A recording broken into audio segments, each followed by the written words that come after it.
Hi friends, Sonia Shibu George എല്ലാവർക്കും അറിയാം. ഞാൻ തന്നെ ഒരു വീഡിയോ ഇപ്പോൾ ഇട്ടിരുന്നു സോണിയയെ കുറിച്ചിട്ട് അല്ലേ. ഒരു പെപ്പർ സ്പ്രേ ഉപയോഗിച്ചൊരു പെണ്ണ് കുറേ ആണുങ്ങൾ അകത്തേക്ക് കയറാൻ വേണ്ടി നോക്കുമ്പോൾ എല്ലാവരെയും തുരത്തി ഓടിക്കുന്ന ഒരു ധീരവനതിയായ ഒരു സ്ത്രീയെക്കുറിച്ച് നമ്മൾ പറഞ്ഞിരുന്നു അല്ലേ.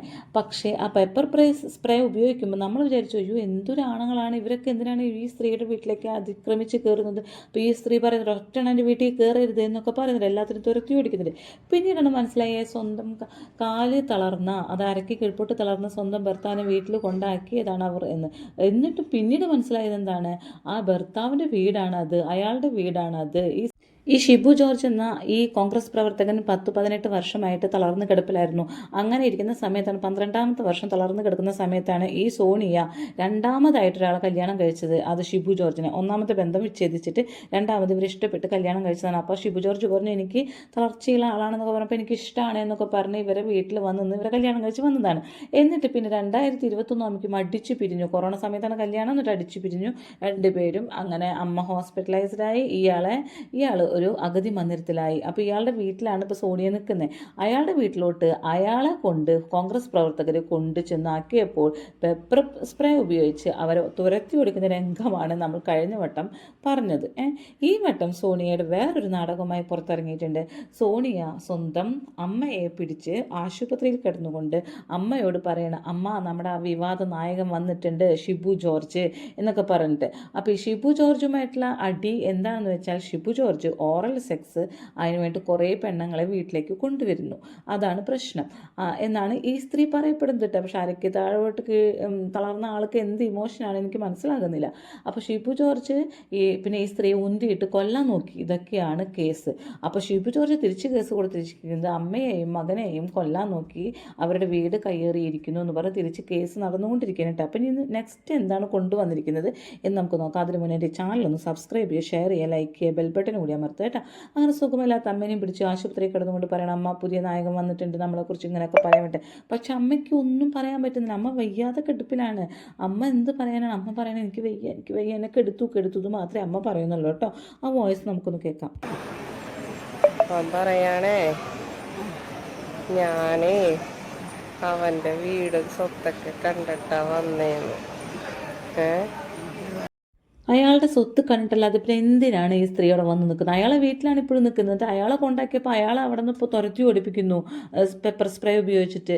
അപ്പോൾ അയാൾ അത്രയും വൃത്തികെട്ടവനാണെങ്കിൽ അയാൾ അവിടെ ഇട്ടിട്ട് ആ വീട്ടിൽ നിന്ന് അമ്മയും മോളും ഇറങ്ങിപ്പോണം. അമ്മയ്ക്ക് തീരെ വയ്യാത്താണ്, സുഖമില്ലാത്ത വ്യക്തിയാണ്. അപ്പോൾ അമ്മേനെ അടുത്ത് വേറെ വല്ല വാടക വീട്ടിൽ പോകണം. അയാളെ വീട്ടിൽ തന്നെ നിന്നുകൊണ്ട് അവരെ ഉപദ്രവിക്കാൻ നോക്കില്ല. ഒന്നല്ലെങ്കിൽ അയാളെയും കൂടി വിളിച്ച് നോക്കുക എന്ന് ചെയ്യുക. അല്ലെങ്കിൽ അയാളുടെ വീട്ടിൽ നിന്ന് മാന്യമായി ഇറങ്ങി കൊടുക്കുക. അയാൾ എങ്ങനെയും ജീവിക്കട്ടെ, സുഖമില്ലാത്ത ആളാണ് അയാളും. ഈ സ്ത്രീയുടെ അമ്മയും സുഖമില്ലാത്തതാണ്. അപ്പോൾ ഈ രണ്ടുപേരും ഇങ്ങനെ പെരുമാറിക്കഴിഞ്ഞാൽ എങ്ങനെയാണ് ആ ജീവിതം മുന്നോട്ട് പോവുക? അരക്ക് കീഴ്പോട്ട് തകർന്ന ആ മനുഷ്യനും ആ പാർട്ടി പ്രവർത്തകരും എന്തെങ്കിലും ചെയ്തോട്ടെ ആ വീട്ടിൽ.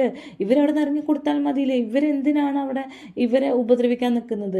ശരിക്കും ഇപ്പോഴാണ് കാര്യങ്ങൾ പിടികിട്ടുന്നത്. ഈ സ്ത്രീ എന്തിനാണ് സ്വന്തം അമ്മേനെ കൊണ്ടുപോകാൻ സ്ഥലമില്ലായിരിക്കും. സ്ഥലമില്ലെങ്കിൽ എന്ത് ചെയ്യണം? ഈ ഷിബു ജോർജിനെയും കൂടി നന്നായി നോക്കണം. അയാളെ വീട്ടിലല്ലേ നിൽക്കുന്നത്. സ്ഥലമില്ല എന്ന് പറഞ്ഞാൽ അയാൾ അവിടെ നിന്ന് തുരത്തി പഠിപ്പിക്കുകയാണോ?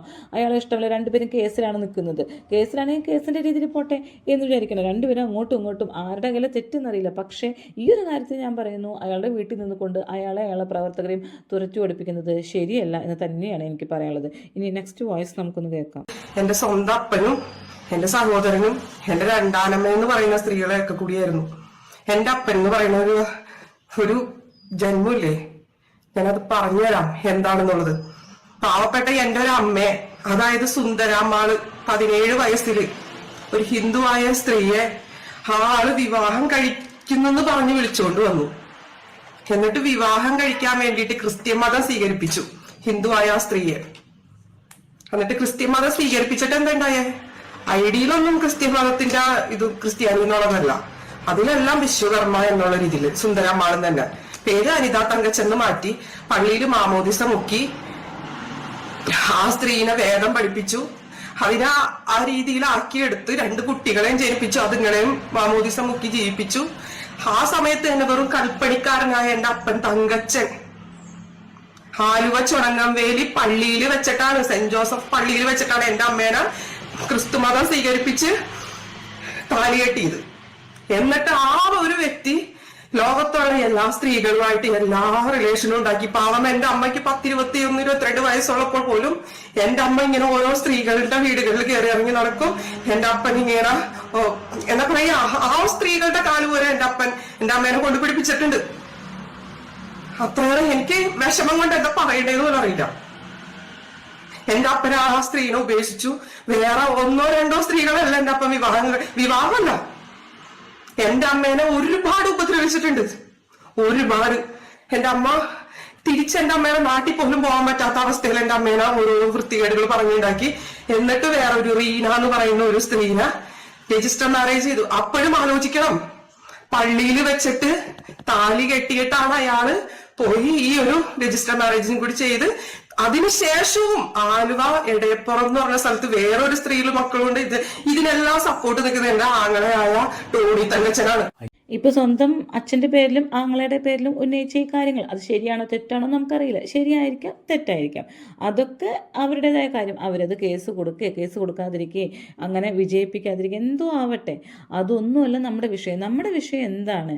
ഇയാളുടെ സ്വന്തം വീട്ടിൽ ഇയാൾക്ക് കയറാൻ വേണ്ടി സമ്മതിക്കാതെ ഈ പെണ്ണ് എന്തിനാണ് പെപ്പർ സ്പ്രേ ഉപയോഗിച്ച് അവരെ തുരത്തി ഓടിപ്പിക്കുന്നത്? അയാൾക്ക് സ്വന്തമായിട്ട് വന്ന് കയറാൻ പറ്റില്ല, തളർന്നു കിടക്കുന്ന ആളാണ്. പിന്നെ അയാളെ അപ്പോൾ ഈ വീൽ ചെയർ പൊക്കി പിടിച്ചിട്ട് 2 പേര് കൊണ്ടാക്കി കൊടുക്കണം. ആ 2 പേരെയാണ് ഈ കണ്ണിൽ പെപ്പർ സ്പ്രേ അടിച്ചത്. അത് നമ്മൾ തൊട്ട് മുന്നത്തെ വീഡിയോ നമ്മൾ ചെയ്തിരുന്നു. അപ്പോൾ എന്തിനാണ് ആ സ്ത്രീ അങ്ങനെ ചെയ്തത്? ഇപ്പം സ്വന്തം അമ്മയ്ക്കും ഇവൾക്കും കൂടി ജീവിക്കാൻ വേണ്ടി ഇടമില്ലാത്തത് കൊണ്ടാണോ ഇങ്ങനെ ചെയ്യുന്നത്? ഇതാണോ അതിനുള്ള പോം വഴി? അയാളുടെ പേരിൽ കേസും കൊടുത്തു കഴിഞ്ഞ് അയാൾ എന്തോ ഓറൽ സെക്സ് ചെയ്യുന്നു, മറ്റുള്ള പെണ്ണുങ്ങളായിട്ട് ഓറൽ സെക്സ് ചെയ്യുന്നു എന്നൊക്കെ പറഞ്ഞുകൊണ്ടാണ് കേസ്.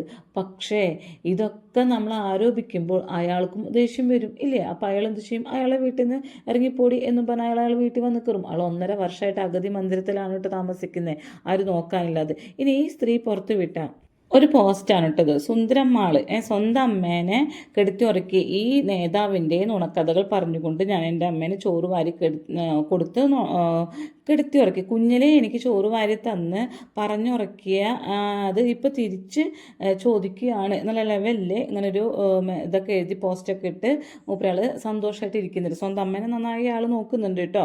അത് നോക്കണത് എന്ത് വേണം? സ്വന്തം വീട്ടിൽ നിന്നുകൊണ്ടായിരിക്കണം. അല്ലാണ്ട് മറ്റുള്ളവരുടെ വീട്ടിൽ നിന്ന് അവരെയും കുത്തിക്കൊണ്ട് അവരെ വീട്ടിൽ നിന്ന് അമ്മനെ നോക്കുന്നത് ശരിയല്ല. എങ്കിൽ പിന്നെ അവരെയും കൂടി നന്നായി നോക്കണം.